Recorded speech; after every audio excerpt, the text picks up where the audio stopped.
Hey awesome people, welcome to Gees trading. आज जो हम लोग डिस्कस करने जा रहे हैं टॉपिक वो है ट्रेडिंग साइकोलॉजी के ऊपर। ट्रेडिंग सेटअप्स हम लोग बहुत सारे डिस्कशन करते हैं, but still proper trading psychology ना होने के कारण मार्केट्स जो है हम लोगों को आउट कर सकता है, ठीक है, एंड करता ही है। अकाउंट्स ड्रॉ डाउन हो जाना, इमोशनल पेन हो जाना, ये सब कि बहुत ही सुंदर तरीक़ा से मार्क डुगलास ने अपनी ट्रेडिंग इन द जोन में बताया है। तो इसका एक्सप्लेनेशन मैं इंग्लिश प्लस हिंदी दोनों में करूँगा, ठीक है। एंड इस वीडियोस को पूरा अच्छे से देखिएगा, क्योंकि इस तरह का इससे आपका जो है ट्रेडिंग जर्नी काफ़ी स्मूथ होगा। एंड मैंने भी यही एक्सपीरियंस किया, दैट्स वाई आई थॉट कि इसको मैं भी अपने दोस्तों को बताऊँ। सो मैं ये सीरीज़ स्टार्ट कर रहा हूँ। सो स्टार्ट करते हैं चैप्टर 1 से। चैप्टर 1 में मार्क डुगलास ने ये बताना चाहा है कि किस तरह से लोग फंडामेंटल एनालिसिस पहले करते थे, उसके बाद टेक्निकल एनालिसिस करने लगे, लेकिन एट द एंड हम लोग को मेंटल एनालिसिस करना पहले ज़रूरी है।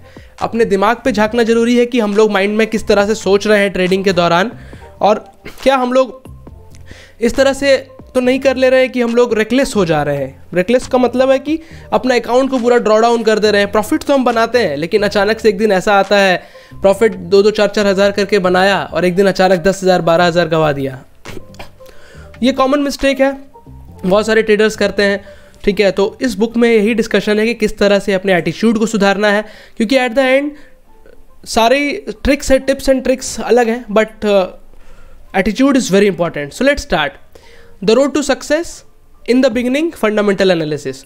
तो बोल रहा है कि फंडामेंटल एनालिसिस जब लोग करते थे तो किस तरह से ट्रेडिंग डिसीजन हुआ करते थे। तो स्टार्ट करते हैं। Who remembers when fundamental analysis was considered the only real or proper way to make trading decisions?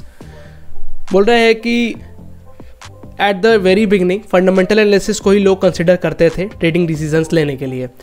बोल रहा है कि जब ट्रेडर ने 1978 में स्टार्ट किया तो टेक्निकल एनालिसिस सिर्फ कुछ ही लोग यूज़ कर रहे थे मार्केट में, और रेस्ट कम्युनिटी जो इसको टेक्निकल एनालिसिस को यूज़ करती थी इसको लोग क्रेजी मानते थे।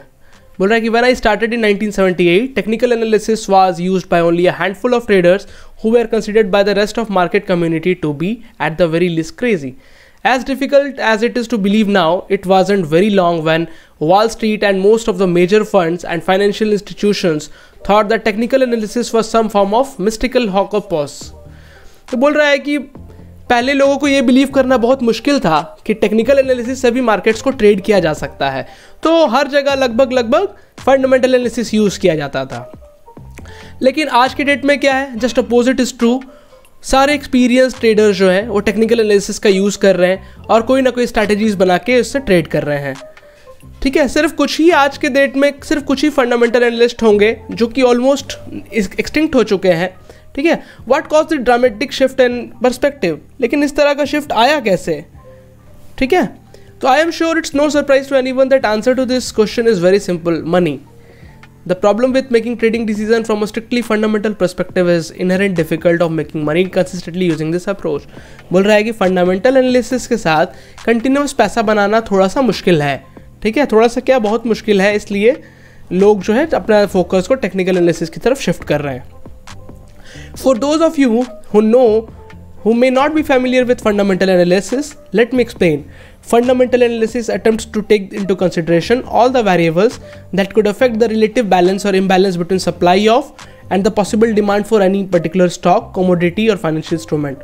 Fundamental analysis में क्या होता है, बहुत सारे variables को consider करके एक मॉडल बनाया जाता है और supply and demand को के हिसाब से फ्यूचर प्रिडिक्शन किया जाता है कि मार्केट का प्राइस कैसा होगा, जैसे interest rate, balance sheet, weather pattern और भी बहुत सारे इस तरह के छोटे छोटे वेरिएबल्स।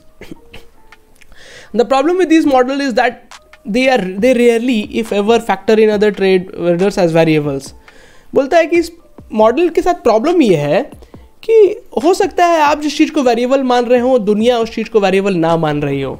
फॉर एग्जाम्पल, अगर मेरे को लगता है कि ये आज बारिश होगी तो छातों का डिमांड बढ़ेगा, तो हो सकता है किसी को लगे कि छाता का डिमांड उतना नहीं बढ़ेगा। हो सकता है कि बारिश जो है आपका विंटर में हो रही हो तो लोग छाता कम खरीदेंगे, क्योंकि लोगों को लगता है कि 1-2 दिन के लिए ही बारिश होगी। तो ये पर्सपेक्टिव थोड़ा सा चेंज था। लोग अलग अलग तरह के बिलीव्स बनाए हुए थे दिमाग में। तो इससे क्या हो रहा था कि एक मॉडल जो है वो सही से प्रेडिक्शन नहीं कर पा रहा है, ठीक है। The problem with this model is that, ठीक ठीक है, if ever factor in other traders as variables, people expressing their beliefs and expectations about future make prices move not models. बोल रहा है कि लोगों का एक्सप्रेशन और बिलीफ और एक्सपेक्टेशन, इससे मार्केट में मूवमेंट आता है, किसी मॉडल वॉडल से मूवमेंट नहीं आता। लोग जो सोच रहे होंगे कि अगर मान लीजिए कोई प्रेडिक्शन कर दिया कि नहीं बैंक निफ्टी तो 45,000 जाएगा, 50,000 जाएगा, ठीक है, तो प्रेडिक्शन से कुछ नहीं होता। लोगों का उस समय पे जो बिलीफ है, जो एक्सपेक्टेशन है, उससे मार्केट मूव होता है, ना कि लोगों का प्रेडिक्शन करने से कि नहीं मैंने ये एनालिसिस कर दिया है तो ऐसा हो जाएगा, ऐसा कुछ नहीं है। ठीक है, जो प्रेजेंट मार्केट सिचुएशन में चल रहा होता है उसके हिसाब से होता है। The fact that a model makes a logical and reasonable projection based on all the relevant variables is not of much value if traders who are responsible for most of the trading volume are not aware of the model or don't believe in it।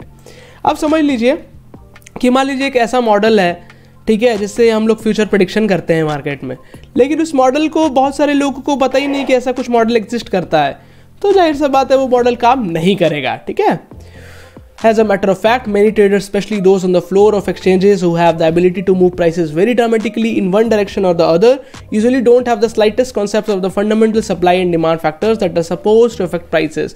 बोल रहा है कि almost future and exchanges के floors पे, floor traders जो होते हैं, उनको कुछ भी नॉलेज नहीं होता कि फंडामेंटल में एनालिसिस कैसा चल रहा है, नहीं चल रहा है। वो लोग जो है बेसिकली लोगों का इमोशंस और डिमांड सप्लाई देख करके काम करते हैं।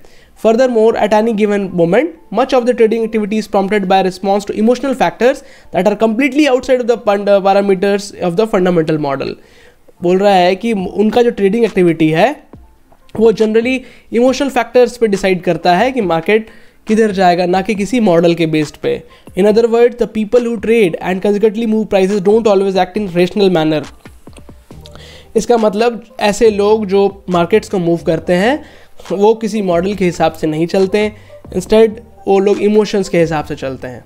Ultimately the fundamental analyst could find a prediction about where prices should be at some point in the future is correct। हाँ, फंडामेंटल एनालिसिस करके ये बता सकते हैं कि मार्केट कब कहाँ तक जाएगा। ठीक है, हो सकता है कुछ हद तक ये करेक्ट भी हो, प्राइसेस इतना मूव करेगा, ठीक है, but in the meantime price movement could be so volatile that it would be very difficult if not impossible to stay in a trade in order to realise the objective.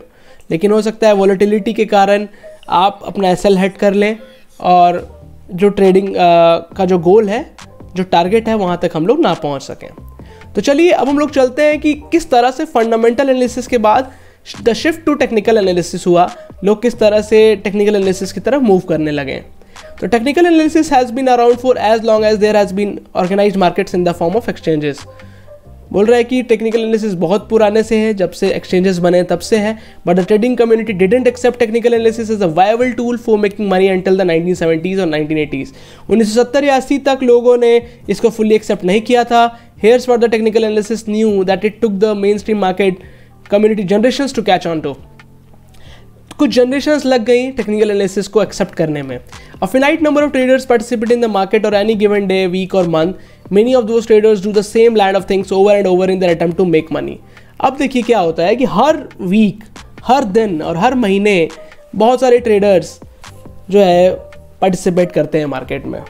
ठीक है, हर बार ये trader एक ही तरह की चीज़ बार बार करते हैं पैसा बनाने के लिए। In other words, individuals develop behavior patterns and a group of individuals interacting with one another on consistent basis form collective behavior patterns। इसका मतलब क्या हुआ, इंडिविजुअल्स जो है वो एक बिहेवियर पैटर्न डेवलप कर लेते हैं, ठीक है, और एक ग्रुप ऑफ इंडिविजुअल एक दूसरा से इंटरैक्ट करके कंसिस्टेंट बेसिस में एक कलेक्टिव बिहेवियर पैटर्न बनाते हैं। These behavior patterns are observable and quantifiable and they repeat themselves with statistical reliability। ये जो बिहेवियर पैटर्न्स है ये देखे जा सकते हैं और इनको कन्वर्ट किया जा सकता है नंबर्स में, एंड दे रिपीट दमसेल्व्स, और ये बार बार रिपीट होते रहते हैं। अगर आप देखोगे तो बहुत सारे पैटर्न्स हमारे मार्केट में double top, double bottom, triangle, wedge, ये सब जो है रिपीट होता रहता है। ठीक है, दीज भी ये क्या है, सिंपली लोगों का बिहेवियर है, लोगों के बिहेवियर के कारण ये पैटर्न्स बन रहे हैं और मार्केट में आ रहे हैं। These behaviour patterns, technical analysis is a method that organizes this collective behavior into identifiable patterns that can give a clear indication of when there is a greater probability of one thing happening over other। Technical analysis क्या करता है इसी collective behaviour को patterns के form में हम लोगों को दिखाता है, जो कि हम लोगों को क्लियर इंडिकेशन देता है कि किस समय पर किस पैटर्न की बनने का प्रोबेबिलिटी ज़्यादा है और इधर मार्केट किधर तरफ जाने का कोशिश कर रहा है, बुलिश साइड में या बेरिश साइड में या फिर ट्रेडिंग रेंज में। तो ये पैटर्न्स जो है लोगों का बिहेवियर से ही पता लग रहा है। In a sense, technical analysis allows you to get into mind of market to anticipate what's likely to happen next. तो क्या हो रहा है, based on the kind of patterns the market generated at some previous moment. तो technical analysis आपको क्या बताती है कि मार्केट किस डायरेक्शन में जा सकता है, ठीक है, किस तरह से बताता है, based on the previous informations, previous markets में जिस तरह से पैटर्न बने थे उसके हिसाब से। As a method for projecting future price movement, technical analysis has turned out to be far superior to be purely fundamental approach. बोल रहा है कि फ्यूचर प्राइस मूवमेंट प्रेडिक्ट करने के लिए टेक्निकल एनालिसिस काफ़ी सुपीरियर साबित हुआ फंडामेंटल एनालिसिस से। It keeps the trader focus on what the market is doing now in relation to what it has done in the past, instead of focusing on what the market should be doing based on solely on what is logical and reasonable as determined by the mathematical model. तो क्या करता है ये trader जो है, ये traders को बताता है टेक्निकल एनालिसिस कि इस समय पर, प्रेजेंट समय पे मार्केट क्या कर सकता है और किस तरह से मूवमेंट दिखा सकता है, ना कि इस बात पे फोकस करके कि किसी मार्केट में क्या रिजल्ट आ रहा है based on some mathematical model से अच्छा बताता है। On the other hand, fundamental analysis creates what I call a reality gap between what should be and what is. तो फंडामेंटल एनालिसिस लगभग क्या करता है, एक रियलिटी गैप, एक गैप क्रिएट करता है कि क्या होना चाहिए और क्या हो रहा है, ठीक है। The reality gap makes it extremely difficult to make anything but very long term predictions that can be difficult to exploit. तो रियलिटी गैप करता है क्या, काफ़ी डिफिकल्ट बना देता है लॉन्ग टर्म प्रेडिक्शंस के लिए, है ना। और अगर वो करेक्ट भी हो, लेकिन ये हम लोगों को जो इससे जो हम लोग फ़ायदा उठा सकते हैं वो काफ़ी डिफिकल्ट हो जाता है इसका फ़ायदा उठाना फंडामेंटल एनालिसिस का। In contrast, technical analysis not only closes this reality gap but also makes available to the trader a virtually unlimited number of possibilities to take advantage of. Technical analysis एक trader को एक काफ़ी सारी opportunities और unlimited advantages के बारे में बताता है, ठीक है। The technical approach opens up many possibilities because it identifies how the same repeatable behavior patterns occur in every time frame, moment to moment, daily, weekly, yearly and every time span in between. तो technical analysis हम लोग क्या बता रही है कि किस तरह से अपॉर्चुनिटीज़ अवेलेबल है based on behaviour patterns that repeat in the market, हर समय जो बनते रहते हैं, डेली बने, वीकली बने, ईयरली बने या फिर किसी भी टाइम फ्रेम में जिसमें आप देख रहे हो। In other words, technical analysis turns the market into endless stream of opportunities to enrich yourself. So technical analysis क्या है, आपको endless opportunities के बारे बता रही है, ठीक है। तो दोस्तों अभी जो मेन इसका स्टार्ट होने जा रहा है हम लोग का, वो आ रहा है कि अब टेक्निकल एनालिसिस तो लोग कर लिए, सबको पता है कि ऑलमोस्ट टेक्निकल एनालिसिस होता है, ठीक है। अब हम लोगों को क्या करना है, अपना मेंटल एनालिसिस करने का ज़रूरत है। टेक्निकल एनालिसिस तो कर लिया, ठीक है, लेकिन अब अगर मेंटल एनालिसिस नहीं करेंगे तो किस तरह से टेक्निकल एनालिसिस हम लोग को हर्ट करेगा वो हम लोग को जानना है, ठीक है। तो स्टार्ट करते हैं दोस्तों, यहाँ से बहुत मजेदार टॉपिक स्टार्ट हो रहा है, the shift to mental analysis, ठीक है। If technical analysis work so well, why would more and more of the trading community shift their focus from technical analysis of the market to mental analysis of themselves, meaning their own individual trading psychology. तो awesome people, अब हम लोग को ये जानना है कि if technical analysis works so well, why would more and more of the trading community shift their focus from technical analysis of the market to mental analysis of themselves, meaning their own individual trading psychology.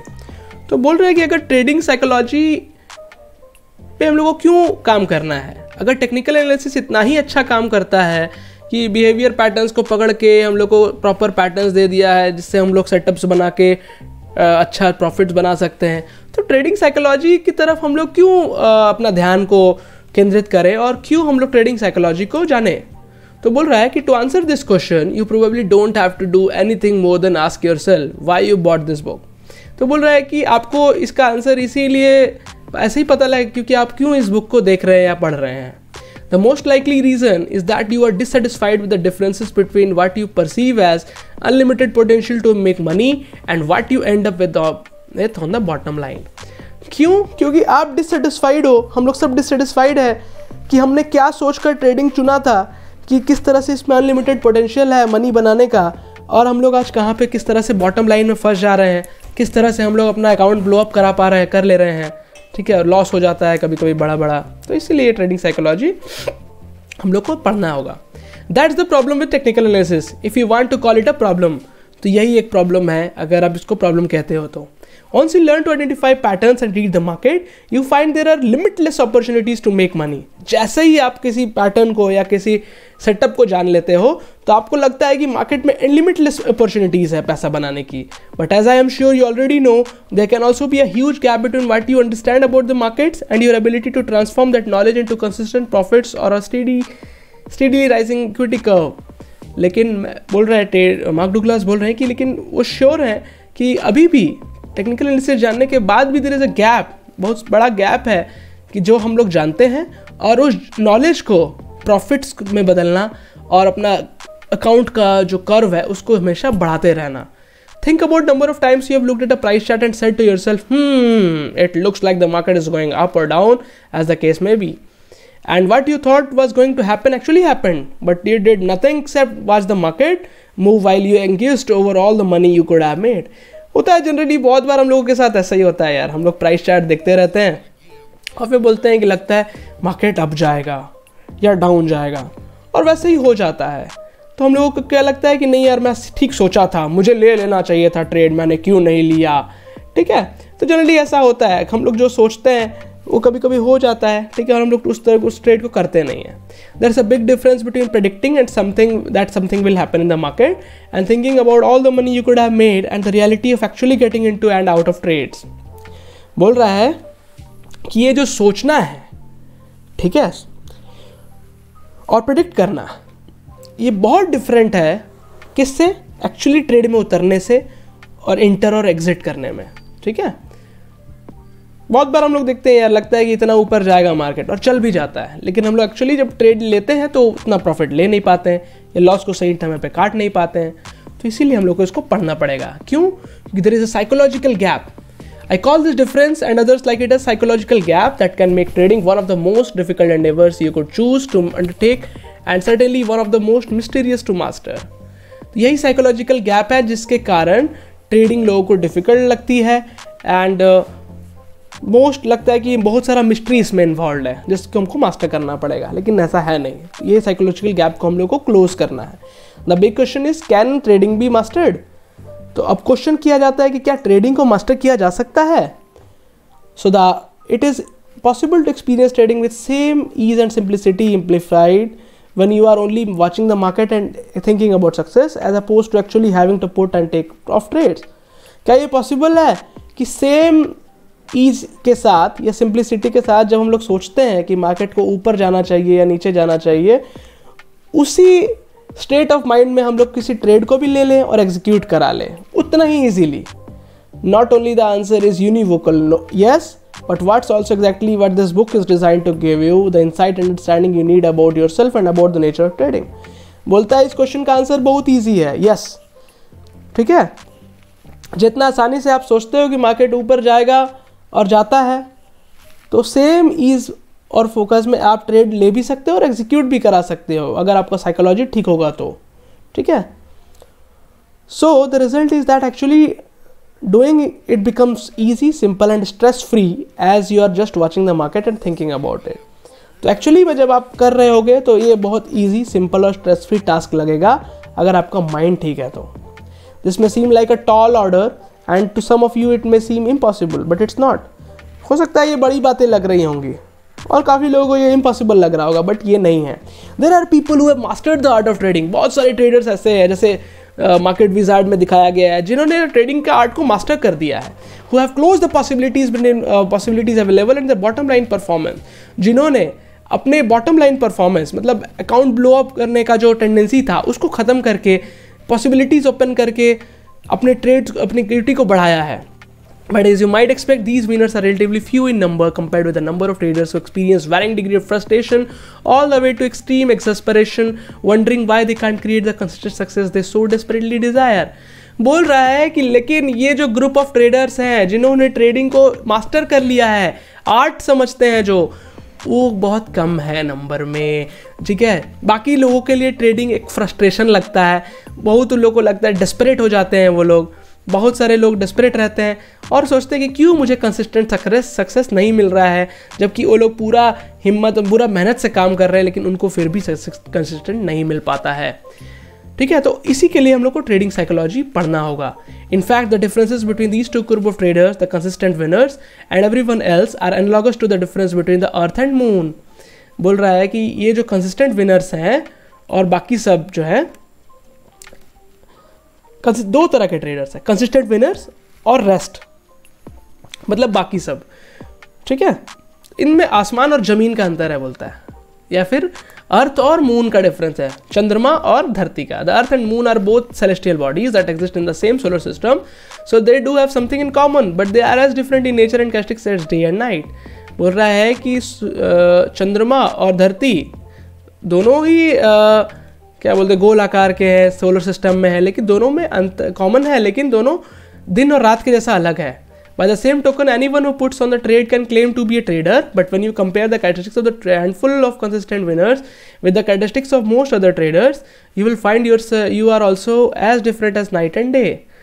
तो आप अगर मान लीजिए compare करते हो एक successful trader को और रेस्ट ऑफ द ट्रेडर्स को, तो आप पाओगे कि किस तरह से वो लोग जो सक्सेसफुल है वो डिफरेंट है जो अनसक्सेसफुल ट्रेडर्स हैं उनसे। If going to the moon represents consistent success trader, we can say that getting to the moon is possible. मतलब बोल रहा है कि अगर चंद्रमा में जाना एक सक्सेसफुल ट्रेडर को रिप्रेजेंट करता है तो हम लोग कह सकते हैं कि चंद्रमा में जाना पॉसिबल है, मतलब कंसिस्टेंट ट्रेडर बनना पॉसिबल है, मतलब समझे, क्योंकि लोग मून पे तो जाते ही हैं, तो हम लोग मतलब सक्सेसफुल ट्रेडर भी बन सकते हैं। The journey is extremely difficult and only a handful of people have made it. Journey थोड़ी सी डिफिकल्ट हो सकती है और कुछ लोग इसको हासिल करते हैं और हम लोग भी करेंगे। From our perspective here on earth, the moon is usually visible every night and it seems so close that we could just reach out and touch it. बोलता है कि चंद्रमा जो है जब रात में उगता है तो हमको लगता है ये तो बहुत सामने है, हम तो उसको छू सकते हैं, लेकिन एक्चुअली थोड़ा दूर होता है। तो इसी तरह से हम लोगों को क्या है, ट्रेडिंग साइकोलॉजी जब हम लोग धीरे धीरे डेवलप करते हैं, उस पाथ में चलते रहते हैं, तो हम लोग चंद्रमा में भी पहुंच सकते हैं, ठीक है। रास्ता में जाते जाते थोड़ा सा हम लोग को ध्यान देना पड़ेगा, ठीक है। तो चलिए अब आगे बढ़ते हैं। Trading successfully feels the same way on any given weekday और month. The week markets make available vast amount of money to anyone who has the capacity to put on a trade. Since the markets are in constant motion, this money is also constantly flowing, which makes the possibilities for success greatly magnified and seemingly within your grasp. बोल रहा है कि हर day, week और month में markets जो है बहुत vast amount of पैसा लोगों के लिए अवेलेबल करता है, ठीक है, क्योंकि मार्केट कंटिन्यूसली मोशन में है तो मनी हर समय फ्लो होती रहती है और हम लोग के लिए बहुत सारा पॉसिबिलिटीज़ है जो हम लोग को दिखता है और हम लोग कैच भी कर सकते हैं। I use the word seemingly to make an important distinction between two group of traders. For those who have learned about how consistent or have broken through what I call the threshold of consistency, the money is not only within their grasp, they can virtually take it all at will. बोल रहा है कि consistent trader होने के लिए एक threshold level है। कि क्या होता है थ्रेशोल्ड का मतलब क्या होता है कि एक पर्टिकुलर लेवल तक पहुंचने के बाद हम लोग थ्रेशोल्ड मतलब कंसिस्टेंट हो जाते हैं। मतलब जैसे क्या होता है कि पास और फेल का नंबर होता है ना, उसी तरह से किस तरह से हम लोग, जैसे मान लीजिए 50% पास रेट है तो 50% तक मान लीजिए हम लोग पहुंच गए, 50 से जब ऊपर पहुंच जाते हैं तो हम लोग क्या होता है कंटिन्यूसली माना जाता है कि हम लोग अब सक्सेसफुल बन रहे हैं, ठीक है। तो बोल रहा है कि जो कंसिस्टेंट ट्रेडर्स है उन लोग के वो लोग अपने मन के हिसाब से पैसा जितना उनको चाहिए उतना लेते हैं और अपना स्टॉप लॉस देते हैं और उनके लिए सरप्लस अमाउंट अवेलेबल है। I am sure that some will find this statement shocking और difficult to believe but it is true. बोल रहा है कि हम लोग को किन्हीं लोगों को लग सकता है कि ऐसा तो बिल्कुल मुमकिन नहीं है, क्यों, किस तरह से लोग अपने मन से चाह करके मार्केट से पैसा बना सकते हैं, ऐसा नहीं हो सकता, लेकिन ये ईजी है। There are some limitations, but for the most part, money flows into the account of these traders with such ease and effortlessness that it literally boggles most people's mind. तो बोल रहा है कि कंसिस्टेंट ट्रेडर्स के account में इस तरह से इतना आसानी से पैसा जमा होते जाता है कि मोस्ट ऑफ द ट्रेडर्स को जो इनकंसिस्टेंट है उनको लगता है कि ऐसा संभव नहीं है। हम लोग भी बहुत सारा अकाउंट देखते हैं यूट्यूब वीडियोज़ में कि किसी ने लाख का प्रॉफिट किया, किसी ने करोड़ का प्रॉफिट किया, ठीक है। तो ये संभव है उनका साइकोलॉजी इस तरह का बन चुका है कि अब उनका अकाउंट में पैसा बढ़ना कोई बड़ा बात नहीं है। अब उनका साइकोलॉजी एक कंसिस्टेंट ट्रेडर के जैसा है, तो उनका अकाउंट में पैसा उसी तरह से बढ़ते जाता है। लेकिन हम लोग क्या है, अभी कभी कभी इनकंसिस्टेंट हो जाते हैं, बट ट्रेडिंग साइकोलॉजी जानने के बाद ऐसा नहीं होगा, एंड हम लोग भी कंसिस्टेंट रहेंगे। However, for traders who have not evolved into this select group, the word seemingly seems exactly what it implies. It seems as if consistency or ultimately success, the desire is at hand or within their grasp just before it slips away or evaporate before their eyes time and time again. अब आते हैं बात कि कभी कभी हम लोग को लगता है कि मनी तो हमारे हाथ में है, हम लोग बना सकते हैं, लेकिन अचानक से क्या होता है कि अकाउंट धीरे धीरे बढ़ रहा था, अचानक से एक दिन ब्लो अप हो गया और हम लोग को लगता है कि पैसा जो है वो इवोपोरेट हो गया, जैसे पानी कन्वर्ट हो जाता है स्टीम में, है ना। The only thing about trading that is consistent with this group is emotional pain. ठीक है, तो ये जो सेकंड टाइप के ट्रेडर्स हैं जो सक्सेसफुल नहीं है, उनके लिए क्या इमोशनल पेन बहुत ज़्यादा है। ठीक है, yes they certainly have moments of elation, but it is not exaggeration to say that most of the time they're in a state of fear, anger, frustration, anxiety, disappointment, betrayal और regret। बोल रहा है कि ये जो loss making traders है ना, इनको कभी कभी खुशी लगता है, ठीक है, लेकिन मैक्सिमम टाइम जो है ये लोग डरे रहते हैं, गुस्से में रहते हैं, फ्रस्ट्रेट रहते हैं, ठीक है, परेशान रहते हैं, डिसअपॉइंटेड रहते हैं। इनको लगता है कि मार्केट ने इनको धोखा दे दिया, मार्केट ने इनसे लूट लिया पैसा। So what separates these two group of traders? Is it intelligence? Are the consistent winners just plain smarter than everyone else? बोल रहा है कि इन दोनों ग्रुप ऑफ ट्रेडर्स को कैसे सेपरेट किया जा सकता है। क्या जो सक्सेसफुल ट्रेडर है वो ज़्यादा तेज है? क्या उनका दिमाग ज़्यादा तेज चलता है? ठीक है, क्या जो कंसिस्टेंट विनर है वो स्मार्ट है क्या ज़्यादा? क्या वो लोग ज़्यादा मेहनत करते हैं? क्या उनको ज़्यादा अच्छी टेक्निकल एनालिसिस आती है? ठीक है, क्या उनको ट्रेडिंग सिस्टम बहुत अच्छा आता है? क्या उनके पास कोई ऐसी ट्रिप्स एंड ट्रिक्स है जिसके कारण मार्केट उनको बहुत इजी लगता है और लोग मार्केट का प्रेशर को झेल जाते हैं? तो बोल रहा है कि all of these possibilities sound quite plausible except when you consider that most of the trading industry's failures are also some of the society's brightest and most accomplished people. बोल रहा है कि ये सब पॉसिबिलिटी लगता है कि एज प्रोवाइड कर सकते हैं लोगों को, ठीक है, लेकिन साथ साथ में मार्क डुगलास ये भी बता रहे हैं कि इंडस्ट्री का इस मार्केट में सबसे बड़े जो फेलियर हैं वो सोसाइटी के सबसे तेज और सबसे अकम्प्लिश्ड लोग हैं। मतलब जो बहुत तेज आदमी है ना, वही लोग बहुत ज़्यादा नुकसान करते हैं। इस ग्रुप में लिखा हुआ है the largest group of constant losers is composed primarily of doctor, lawyer, engineer, scientist, CEOs, wealthy retirees, entrepreneurs. बोलता है कि जो सबसे बड़े लूजर्स हैं ना यहाँ पे मार्केट में, वो लोग कौन है? डॉक्टर्स, लॉयर्स हो सकते हैं, इंजीनियर्स हो सकते हैं, साइंटिस्ट हो सकते हैं, सीईओ हो सकते हैं ग्रुप किसी कंपनी के मालिक हो सकते हैं, किसी रिटायर एम्प्लॉय हो सकते हैं, एंटरप्रेन्योर हो सकते हैं, ठीक है। Furthermore most of the industry's best market analyst are the worst traders imaginable. बोल रहा है कि इस मार्केट में सबसे ज़्यादा पैसा वही बनाता है जिसको लोग सबसे वर्स्ट ट्रेडर समझता है। Intelligence and good market analysis can the road to success certainly contribute to success, but they are not the defining factors that separate the consistent winners from everyone else. Well, if it's intelligence or better analysis, then what it could be? बोल रहा है कि जो success का road है ना, ठीक है, ये डिफाइनिंग फैक्टर है जो कि कंसिस्टेंट विनर्स को सेपरेट करता है लूजर्स से, ठीक है। अगर मान लीजिए ये इंटेलिजेंस नहीं है या बेटर एनालिसिस नहीं है तो क्या है? Having worked with some of the best and some of the worst traders in the business and having helped some of the worst become some of the best, I can state without a doubt that there are specific reasons why the best traders constantly outperform everyone else. तो बोल रहा है कि mark डुगलास ने बहुत सारे traders के साथ काम किया है, विनर्स के साथ काम किया है, तो वो बता सक रहे हैं कि किस तरह से जो कंसिस्टेंट विनर्स है वो क्या करते हैं, ठीक है। If I had to distill all of those reasons down to one, I would simply say that best traders think differently from the rest.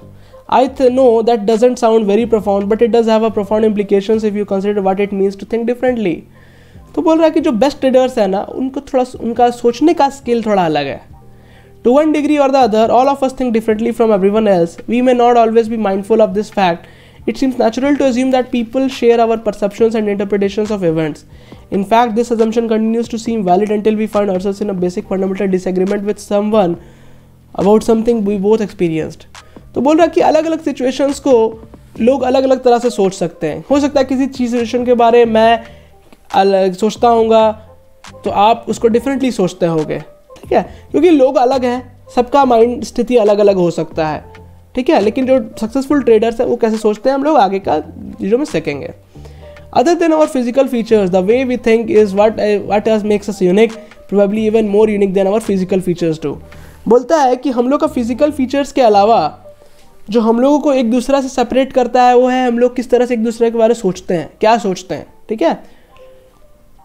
Let's get back to traders. What is different about die way the best traders think as opposed to how those who are struggling think? While the markets can be described as an era of endless opportunities, they simultaneously confront the individual with some of the most sustained adverse psychological conditions you can expose yourself to. ठीक है, क्योंकि markets में क्या होता है कि endless opportunities है, ठीक है, और हर आदमी इसको एक्सपीरियंस कर पाता है, ठीक है, अलग अलग साइकोलॉजिकल कंडीशंस के हिसाब से। At some point everyone who trades learn something about the markets that will indicate when opportunities exist, ठीक है। सबको पता लगता है कि किस समय मार्केट में अपॉर्चुनिटीज आ रही हैं, but learning how to identify an opportunity to buy और sell does not mean that you have learn to think like a trader, ठीक है। लेकिन महज इस बात को जान लेना कि कब हमको बाय या सेल कर लेना है ये आपको ट्रेडिंग माइंडसेट नहीं दे देता, ये आपको ट्रेडर नहीं बना देता है। अगर आप किसी सेटअप को जान जाते हो तो इसका मतलब ये नहीं कि आप ट्रेडर बन गए। The defining characteristics that separate the consistent winners from everyone else is this.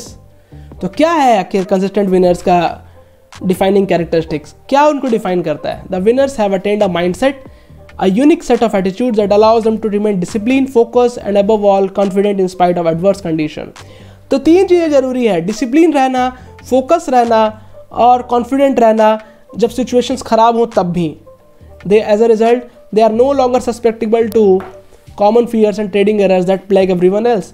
तो इस तरह से क्या होता है, वो लोग अब फियर्स में नहीं रहते हैं और ट्रेडिंग एरर नहीं करते हैं, जबकि बाकी सारे लोग ट्रेडिंग एरर्स कर रहे होंगे, ठीक है। Everyone who trades ends up learning something about markets, very few who trade ever learn the attitudes that are absolutely essential to becoming consistent winners. Almost हर लोग जो मार्केट में ट्रेड करता है कुछ ना कुछ उसके बारे में मार्केट में जानता है, ठीक है, कुछ ना कुछ उसको पता होता है, ठीक है। लेकिन इसका मतलब ये नहीं है कि वो लोग ने कंसिस्टेंट विनर बन गए, ठीक है, क्योंकि उनके पास एटीट्यूड नहीं है जीतने का वाला। But as people can learn to perfect the proper technique of swinging a golf club or tennis, their consistently or lack of it will without a doubt come from the attitude. तो बोल रहा है कि जिस तरह से आप tennis racket खेलना या गोल्फ क्लब चलाना अपनी टेक्निक से सीखते हो, प्रॉपर टेक्निक से, डिसिप्लिन के साथ, ठीक है, उसी तरह से एक ट्रेडर को भी एटीट्यूड रखना बहुत ज़रूरी होता है, ठीक है। और थ्रेशोल्ड ऑफ कंसिस्टेंसी तक पहुंचने के लिए बहुत सारा पेन से डील करना पड़ता है, और पेन क्या हो सकता है, इमोशनल हो सकता है, फाइनेंशियल हो सकता है, ठीक है। और इमोशनल और फाइनेंशियल पेन होने के बाद आप एक ऐसी जगह पे पहुंच जाते हो जहां पे आप कंटिन्यूसली मार्केट से पैसा बनाने लग जाते हो। The rare exceptions are usually those who were born into successful trading families और who started the trading careers under the guidance of someone who understood the nature of trading and just as important knew how to teach it. बोल रहा है कि कुछ ही लोग बहुत अच्छा trade करते हैं स्टार्टिंग से ही, वैसे लोग जो कि एक सक्सेसफुल ट्रेडिंग फैमिलीज़ में जन्म लिए होते हैं या फिर जिनको प्रॉपर गाइडेंस मिल पाता है, लेकिन मोस्ट ऑफ द ट्रेडर्स को ये चीज़ नहीं मिल पाता, ठीक है। Why are emotional pain and financial disaster common among traders? तो बोल रहा है कि इमोशनल पेन या फाइनेंशियल डिजास्टर होना, फाइनेंशियल डिजास्टर मतलब अकाउंट ब्लो अप हो जाना, क्यों कॉमन है? The simple answer is that most of us were not fortunate enough to start our trading careers with proper guidance. क्यों? क्योंकि हम लोगों को प्रॉपर गाइडेंस मिलता नहीं है हर समय पे।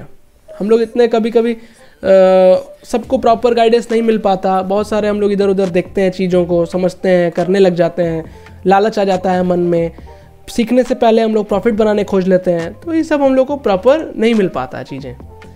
However, the reasons go much deeper than this. I have spent the last 17 years dissecting psychological dynamics behind trading so that I could develop effective methods for teaching the principles of success.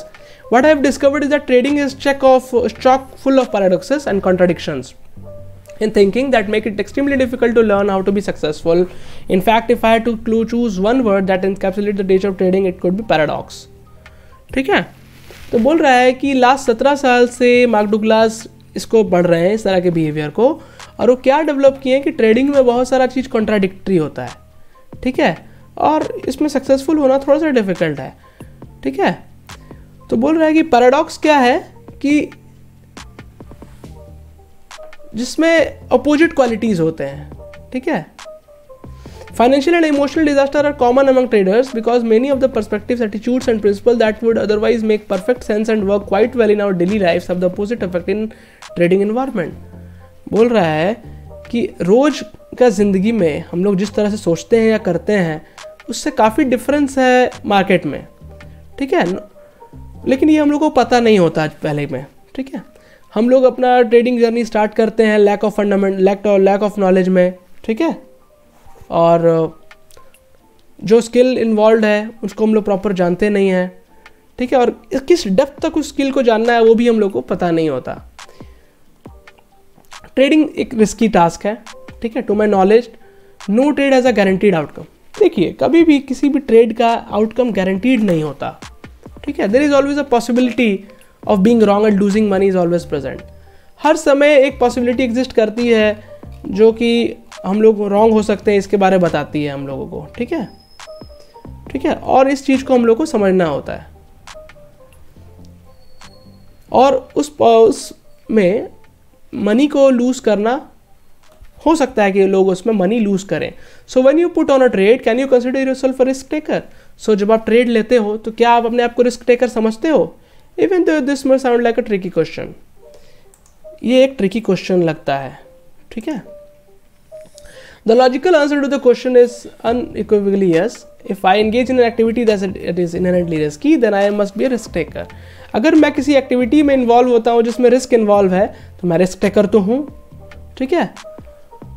ये assumption लगभग हर trader बनाता है कि हम लोग risk taker हैं, ठीक है। In fact, not only do virtually all traders make this assumption, but most traders take pride in thinking of them as risk takers. Her trader को लगता है कि वो लोग रिस्क टेकिंग करते हैं। The problem is that the assumption couldn't be further from the truth. For of course any trader is taking a risk when you put on a trade, but that doesn't mean that you are correspondingly accepting that risk. ठीक है, हर trader एक risk taker है, but इस risk taking का ये मतलब नहीं है कि हम रिस्क को एक्सेप्ट करने के लिए तैयार हैं। मतलब क्या, हम रिस्क टेकर तो बनना चाहते हैं लेकिन वो रिस्क एक्सेप्ट करने के लिए रेडी नहीं है, ठीक है। मतलब अगर मान लीजिए आप किसी ट्रेड में घुसे हो और आप मान लीजिए ये जानते हो कि आपको 1000 का लॉस हो सकता है, तो लेकिन जब 1000 का लॉस हो जाता है तो आप उसको एक्सेप्ट करने के लिए रेडी नहीं हैं। आप खुद को रिस्क टेकर तो भले ही बोल रहे हैं, लेकिन उस जो रिस्क जब आ गया, रिस्क का आउटकम जब आ गया तो आप उसको एक्सेप्ट नहीं कर रहे हैं। In other words, all trades are risky but the outcomes are not probable, not guaranteed. हर ट्रेड रिस्की है क्योंकि आउटकम क्या आएगा, आइदर प्रॉफिट और लॉस, आपको पता नहीं है। But do most traders really believe they are taking a risk when they put on a trade? क्या हर ट्रेडर ये बिलीव करता है कि वो रिस्क टेकर है? Have they really accepted that trade has a non guaranteed probable outcome? क्या आप ये चीज़ को एक्सेप्ट करते हैं कि ट्रेड में नुकसान हो सकता है? हाँ, एक ऐसा आउटकम भी आ सकता है जो आप नहीं सोचे थे। हाँ, furthermore have they fully accepted the possible consequences? क्या आपने पॉसिबल कंसिक्वेंसेज को फुली एक्सेप्ट किया? The answer is universally no. Answer नहीं है। हम लोग ट्रेड ले तो लेते हैं, रिस्क ट्रेडर समझते भी हैं खुद को, लेकिन रिस्क एक्सेप्ट नहीं कर पाते हैं। Most traders have absolutely no concept of what it means to be a risk taker in the way of successful trader thinks about risk. Successful trader किस तरह से रिस्क के बारे में सोचता है और हम बिगिनर ट्रेडर उस तरह से नहीं सोच पाता, ठीक है। The best traders not only take the risk, they also have learn to accept and embrace the risk. Best traders जो होते हैं वो रिस्क के बारे उनको पता भी होता है और उनको एक्सेप्ट करने के लिए तैयार होते हैं, और उसके लिए वो लोग खुश रहते हैं अगर उनका मतलब रिस्क को एक्सेप्ट करने के लिए। There is a huge psychological gap between assuming you are a risk taker because you put on trades and fully accepting the risk inheritance in each trade. तो बोल रहा है कि यहीं पे गैप एग्जिस्ट करता है, जहाँ पे आप खुद को रिस्क टेकर तो समझ लेते हो लेकिन रिस्क लेने के लिए खुद को एक्सेप्ट नहीं करते हो, ठीक है। When you fully accept the risk, it will have profound implications on your bottom line performance. तो बोल रहा है कि जब आप रिस्क एक्सेप्ट करने के लिए तैयार हो जाओगे तो आपका जो बॉटम लाइन परफॉर्मेंस है वो काफ़ी हद तक सुधर जाएगी। The best traders can put on a trade without slightest bit of hesitation और conflict and just as freely and without hesitation और conflict admit it isn't working. Best traders जो होते हैं वो ट्रेड को लेते हैं किसी बिना हेसिटेशन के, ठीक है, बिना किसी दिमाग में कोई अड़चन लाए, ठीक है। और जब कोई ट्रेड नहीं चलता है तो वो लोग एक्सेप्ट भी करते हैं इस बात को कि ये काम नहीं कर रहा है। They can get out of trade even with a loss and doing so doesn't resonate the slightest base of emotional discomfort. अगर उनको किसी ट्रेड में लॉस भी हो जाता है तो वो लोग निकल जाते हैं उस ट्रेड से, और ऐसा निकलने से उनका माइंड में ज़रा सा भी इमोशनल डिस्कम्फर्ट नहीं होता, उनका इमोशंस चेंज नहीं होता उनको, क्योंकि पता है कि वो लोग एक्सेप्ट कर चुके हैं रिस्क को कि इतना रिस्क हो सकता है, और इतना रिस्क दे करके वो लोग रेडी होकर निकल जाते हैं मार्केट से। In other word, the risk inherit in trading do not cause the best trader to lose the discipline, focus और सेल्फ कॉन्फिडेंस। तो बोल रहा है कि जब रिस्क आ जाता है, रिस्क का नेगेटिव आउटकम आ जाता है, तो बेस्ट ट्रेडर जो होता है उनका डिसिप्लिन, फोकस और सेल्फ कॉन्फिडेंस गड़बड़ाता नहीं है। जबकि जो दूसरा ग्रुप है, जो लूजर्स हैं, उनका डिसिप्लिन, फोकस और सेल्फ कॉन्फिडेंस गड़बड़ा जाता है। If you are unable to trade without the slightest bit of emotional discomfort, then you have not learned how to accept the risk inherent in trading. बोल रहा है कि अगर आप बिना इमोशनल डिस्कम्फर्ट के ट्रेडिंग करना नहीं सीखे हो, तो इसका मतलब आप ट्रेडिंग में रिस्क को एक्सेप्ट नहीं किए हो। There is a big problem because to whatever degree you haven't accepted the risk, the same degree to which you will avoid risk. तो बोल रहा है कि जितना आप रिस्क को एक्सेप्ट नहीं किए होगे, उतना ही रिस्क आप अवॉइड करने की कोशिश करोगे।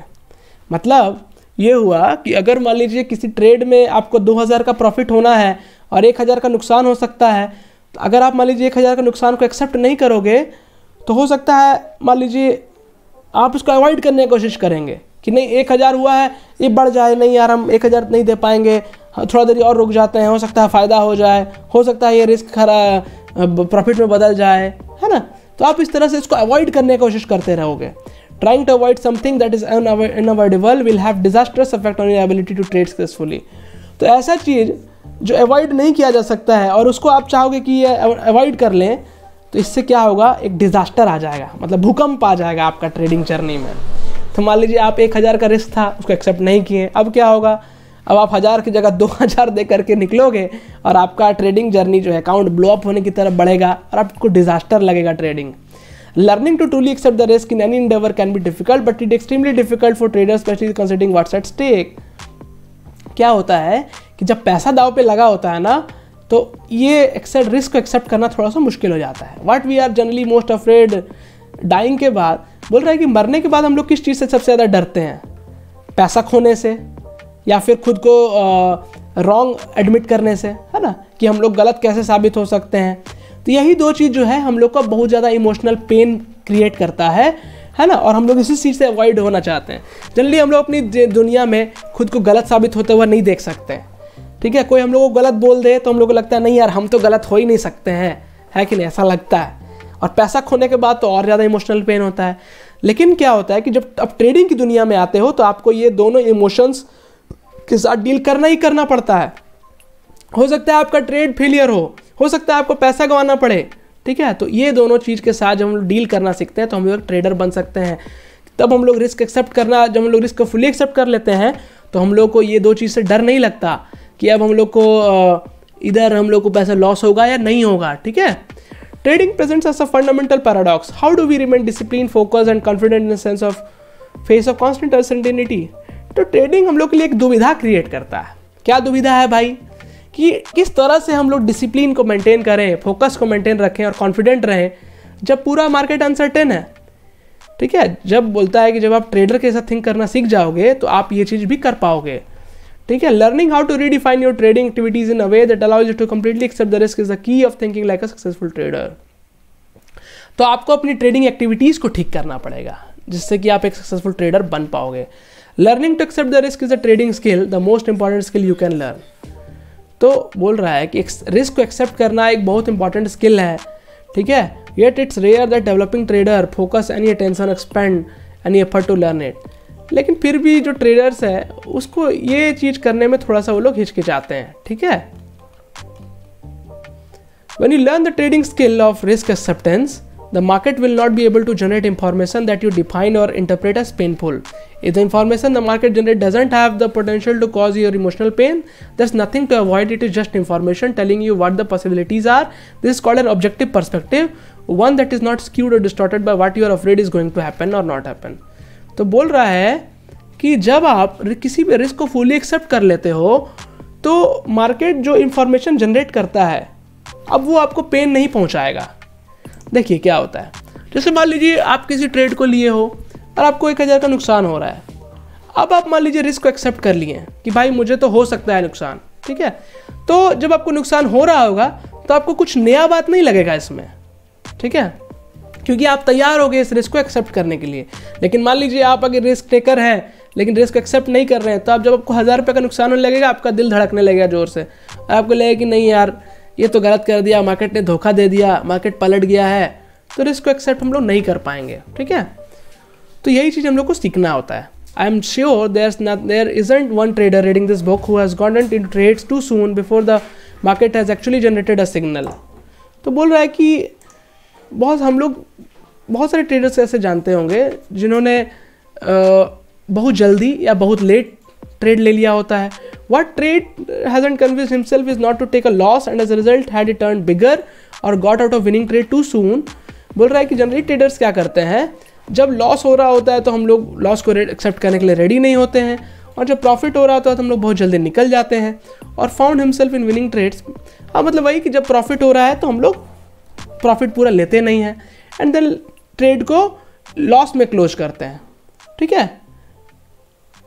मतलब क्या हुआ, मान लीजिए किसी ट्रेड में आपको 2000 का प्रॉफिट लेना था, आप 1000 रुपये लेकर के निकल गए हैं और फिर दोबारा घुस रहे हैं और अल्टीमेटली लॉस लेकर के निकल रहे हैं, ठीक है।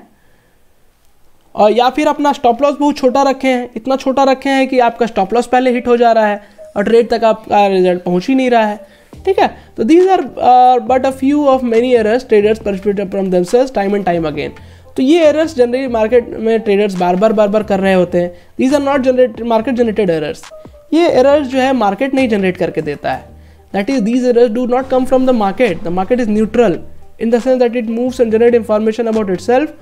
बोल रहा है कि ये सब मार्केट का एरर्स नहीं है, ठीक है। मार्केट तो कंटिन्यूसली मूव कर रहा है और ये एक न्यूट्रल है। हम लोग को ये चीज़ जानना बहुत ज़रूरी है कि मार्केट हर समय न्यूट्रली प्ले करता है, ठीक है। और ये सबको इक्वल अपॉर्चुनिटी देता है मार्केट ट्रेड करने के लिए। मार्केट का काम सिर्फ ट्रेड को फैसिलिटेट करना है बायर्स और सेलर्स के बीच में, क्योंकि ये जीरो सम गेम है, तो कोई हारेगा तो कोई जीतेगा, ठीक है।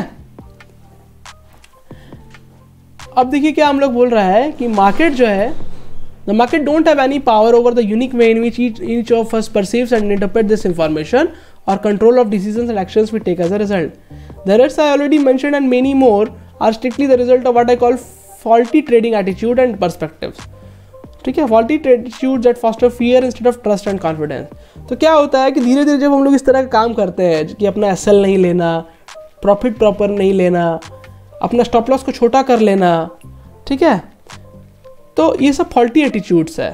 प्रॉपर स्टॉप लॉस नहीं फिट कर करना, और ये फॉल्टी एटीट्यूड जो है हम लोग का मन में धीरे धीरे डर बिल्ड करते रहता है और इससे हम लोग का ट्रस्ट और कॉन्फिडेंस खत्म होता रहता है, ठीक है। तो हम लोग को क्या देखना है कि किस तरह से हम लोग अपना डर को दूर कर रहे हैं, ठीक है। I don't think I could put the difference between consistent winners and everyone else more simply than this. The best traders aren't afraid. बोलता है कि जो प्रॉफिटेबल ट्रेडर है और जो लूजर्स है उनमें एक ही डिफरेंस है। क्या डिफरेंस है कि जो बेस्ट ट्रेडर्स है वो डरते नहीं हैं, ठीक है। They aren't afraid because they have developed attitudes that give them the greatest degree of mental flexibility to flow in and out of trade based on what market is telling them about possibilities from its perspective। तो बोल रहा है कि best traders डरते नहीं हैं और वो मार्केट किस तरह से काम कर रहा है उसके हिसाब से मार्केट में घुसते हैं या निकलते हैं, ठीक है। और उनका ऐसा भी एटीट्यूड है कि वो लोग रेकलेस नहीं होते हैं। रेकलेस का मतलब ये हो गया कि अपना अकाउंट को ब्लो कर लेना, ठीक है।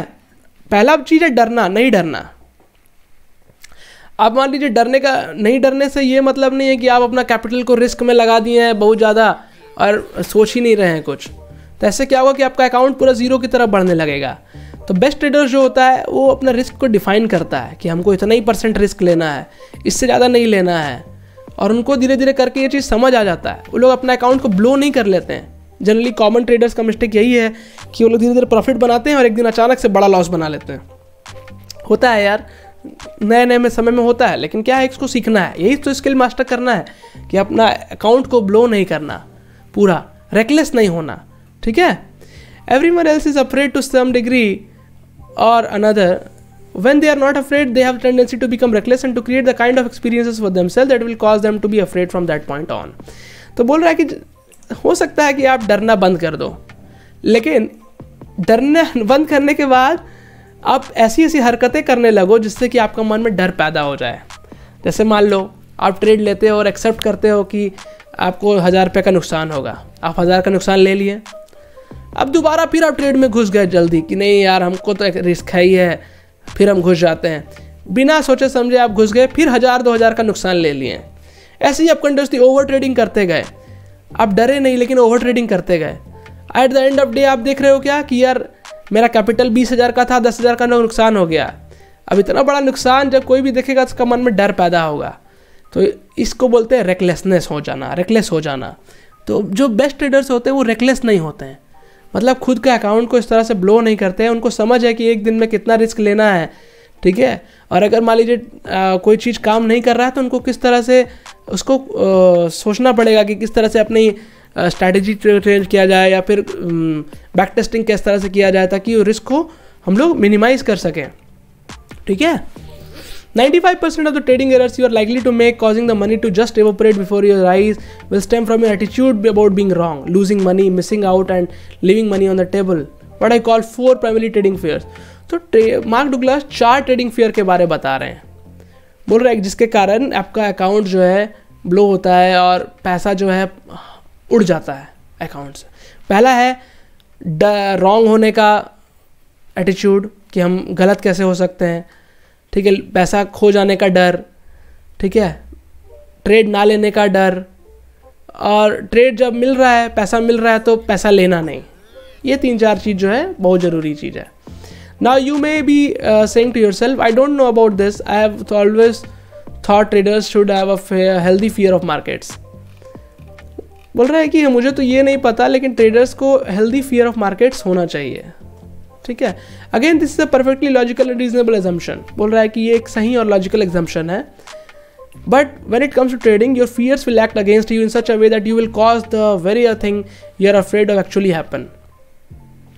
बोल रहा है लेकिन जब ट्रेडिंग करते हो आप तो जो आपका फियर्स है वो आपके अगेंस्ट में काम करने लगता है, ठीक है। और जो आप जिस चीज़ से डर रहे होते हैं वो एक्चुअली हो जाती है। If you are afraid of being wrong, your fear will act upon your perception of market information in a way that will cause you to do something that end up making you wrong. तो बोलता है कि जब आप डर रहे होते हो ना तो आप कुछ ऐसा स्टेप ले लेते हो जिससे आपका जो डर है वो सही साबित हो जाता है, ठीक है। तो इस तरह से डर आपके अगेंस्ट में काम करने लगता है। When you are fearful, no other possibility exists. You can't perceive other possibilities or act on them properly, even if you did manage to perceive them, because fear is immobilizing. बोल रहा है कि जब आप डर रहे होते हो ना तो और कोई पॉसिबिलिटी एग्जिस्ट नहीं करती। आप जब डर रहे होते हो तो आप अपने फियर के कारण सिचुएशंस को गड़बड़ा देते हो। Physically it causes us to freeze or run. बोल रहा है कि जब आप डरते हो तो फिजिकल लेवल पे या तो आप भागते हो या कहीं पे रुक जाते हो मेंटली। लेकिन और मेंटल लेवल पे क्या होता है कि जब हम डरते हैं तो हमारा फोकस जो है वो ख़राब हो जाता है, हम फोकस्ड नहीं रह पाते हैं, ठीक है। This means that our thoughts about other possibilities as well as other available information from the market gets blocked. तो हमारे मेंटल लेवल पे जब हम भी डर रहे होते हैं तो जो पॉसिबिलिटीज़ है वो हमको दिखनी बंद हो जाती हैं। मार्केट में जो हमको पॉसिबिलिटीज़ है, जो अपॉर्चुनिटीज़ हैं वो दिखनी बंद हो जाती है। माइंड उनको ग्रास्प नहीं करता। When you won't think about all the rational things you have learned about market until you are no longer afraid and the event is over, then you will think to yourself. आपको क्या होगा कि जब भी आप डर रहे होगे तो आपको चीज़ें दिखेंगे ही नहीं, ठीक है। और अचानक से वो अपॉर्चुनिटीज़ पार हो जाएगी, फिर आपको लगेगा कि नहीं यार मुझे तो पता था ऐसे होना है लेकिन मैं लिया नहीं, ठीक है। मैं क्यों उस समय नहीं ले पाया, ये सब चीज़ें आपका दिमाग में आएंगी जब भी आप डर रहे होगे। तो it's extremely difficult to perceive that the source of this problems is our own inappropriate attitudes, ठीक है। तो क्या है, ये जो सोर्स है इस चीज़ का वो हमारा एटीट्यूड है। That's what make fear so Insidious, ठीक है। इसी से फियर जो है किस तरह से हमारे दिमाग में काम कर रहा होता है। तो दोस्तों आज के दिन हम लोग इसको इतना ही रखेंगे। हम लोग रोज़ इसको कोशिश करेंगे 1 घंटा का सेशन बना के रखें, ठीक है। तो आप इसको कंटिन्यूसली देखो। और आज हम लोग यही पढ़ें कि किस तरह से ट्रेडिंग में हम लोग को अपने एटीट्यूड को ठीक करना ज़रूरी है। टेक्निकल एनालिसिस जानने के बाद भी मेंटल एनालिसिस क्यों ज़रूरी है, क्यों हम लोगों को अपना एटीट्यूड सुधारना होगा, ठीक है, ट्रेडिंग में अकाउंट ब्लो अप कैसे नहीं होने देना है, फियर कैसे हटाना है, रेकलेस होने से कैसे बचना है। तो ये 3-4 चीज़ें हम लोग डिस्कस किए हैं। तो रोज़ हम लोग कोशिश करेंगे कि 1 आधा घंटा हम लोग डिस्कस करेंगे इस पर, और आप लोगों को इसका पूरा जानकारी इस बुक का हम लोग देने की कोशिश करेंगे। Thank you.